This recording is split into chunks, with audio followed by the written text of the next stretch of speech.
নীরবতার পাঠ, কবি মনীষা বন্দ্যোপাধ্যায়। মানুষ চিনব বলে আমি এক আকাশ অহংকার নিয়ে লাল নীল সবুজ হলুদ সম্পর্কগুলো বৈশাখের প্রখর গ্রীষ্মে বহু প্রাচীন এক আম গাছের নিচের শান্ত ছায়ায় রেখে এ শহর প্রদক্ষিণে বেরিয়েছিলাম।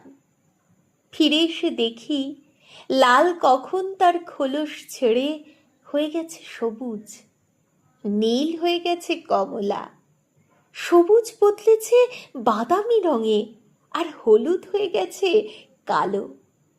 আমি অবাক হয়ে ওদের বলেছি, এই তো সবে বছরের শুরু, তোমরা বদলে গেলে কি করে?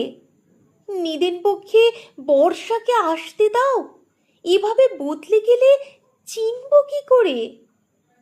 ওরা মৃদু হেসে বলেছে, চিনতে পারা না পারা তোমার অযোগ্যতা, আমাদের বুদ্ধির তীক্ষ্ণতাকে তুচ্ছ করো না। আমি ভেবে দেখেছি ওরাই ঠিক, আমি ভুল। সেই থেকে আমি প্রতিজ্ঞা করেছিলাম, মানুষ চিনতে যাব না আর কখনো। তবু জানো, পথ চলতে চলতে আমি আবার মানুষ চেনার ফাঁদে পড়ে ভুল চাল দিয়ে ফেলি। ওরা হাসে, জানে আবার ধাক্কা খেয়ে মুখ থুবড়ে পড়বে আমার আজন্ম লালিত সংস্কার।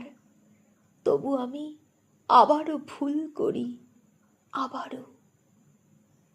শরতের শিশির ভেজা সকালে এক পৃথিবী শিউলি তুলব ভেবে কখন যে ছেঁড়া মেঘের আর বৃষ্টির গল্পে মেতে ভুল করি সরগম, কখন যে হেমন্তের সূর্যাস্ত দেখতে গিয়ে শীত এসে ম্লান করে দেয় সবকিছু, বুঝতে পারি না। ভুল পদক্ষেপে ভুল করি বারবার। প্রতি বছর চৈত্র শেষের সূর্যাস্তের কাছে মিনতি জানাই, বলি মধ্যাহ্ন সূর্যকে প্রায় টেনে এনে গোধূলি বেলায় দাঁড় করিয়েছি, আর তো খুব বেশি দিন নয়, তবে কেন হিসেব করতে যাওয়া? ভালো মন্দের, সাদা কালোর, বিশ্বাস অবিশ্বাসে। এত যে পাহাড় দেখলাম, মৌনতার শিক্ষা নিলাম কোথায়? এত যে সমুদ্র দেখলাম, বহমানতার দাম দিলাম না তো। এসো সংক্রান্তি, আমাকে নীরবতার পাঠ দাও, নীরবতার পাঠ।